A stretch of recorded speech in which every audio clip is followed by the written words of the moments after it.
নমস্কার বন্ধুরা, আপনারা দেখছেন me and my twin baby channel. তো বন্ধুরা, me and my twin baby চ্যানেলে আপনাদের সবাইকে স্বাগত।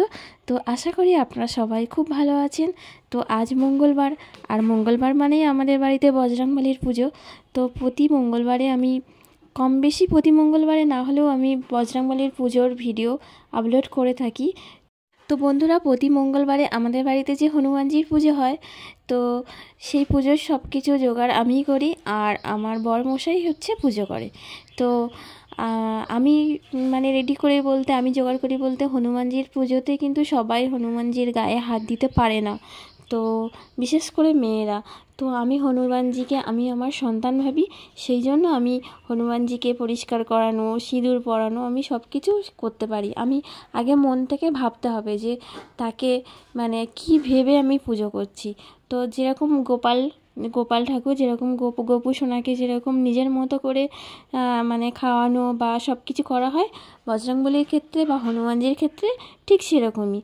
তো যাই হোক, থাম্বনেলে যেটা আছে যে হনুমানজি কেন সিঁদুর পরে বা হনুমানজিকে কেন সিঁদুর পরানো হয়, তো সেটা নিয়ে আজকে ছোট্ট একটা বর্ণনা, যেটা আমি পড়ে জানতে পেরেছি, সেটাই আমি আপনাদের কাছে শেয়ার করব।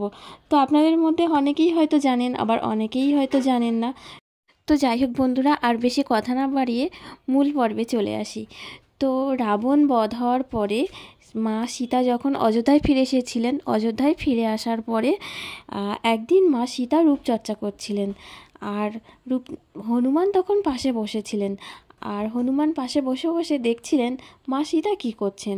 তখন দেখলেন মা সীতা কিছু একটা লাল রঙের কোনো কিছু একটা কপালে পরছেন। তখন হনুমান অনেকক্ষণ ধরে ভাবছেন, জিজ্ঞাসা করব যে এটা কী মাখছে।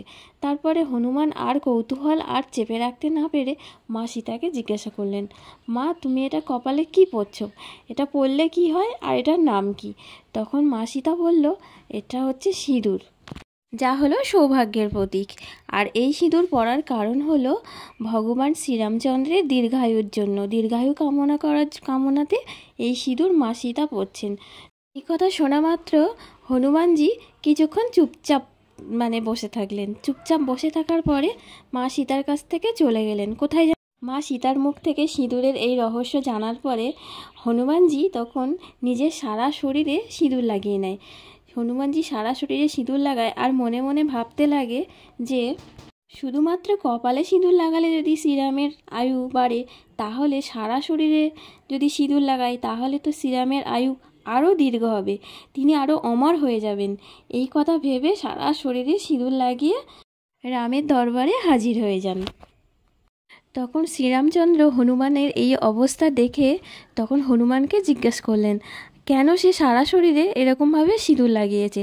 তখন হনুমান সীতা দেবী আর হনুমান মা সীতা আর হনুমানের যে কথোপকথন, কেন মা সীতা সিঁদুর মেখেছেন সেই কারণটা সব কিছু বললেন।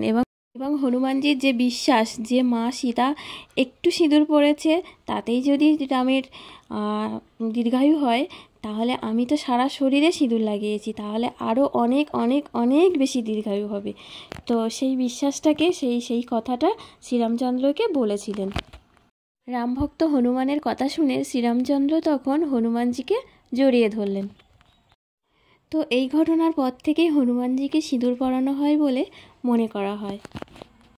তো বন্ধুরা, এই ছিল আজকের ছোট্ট ব্লগ। তো আশা করি আপনাদের ভালো লেগেছে, আর যদি ভালো লেগে থাকে তাহলে অবশ্যই আমাদের চ্যানেলটিকে সাবস্ক্রাইব করে দিয়ে পাশে থাকবেন।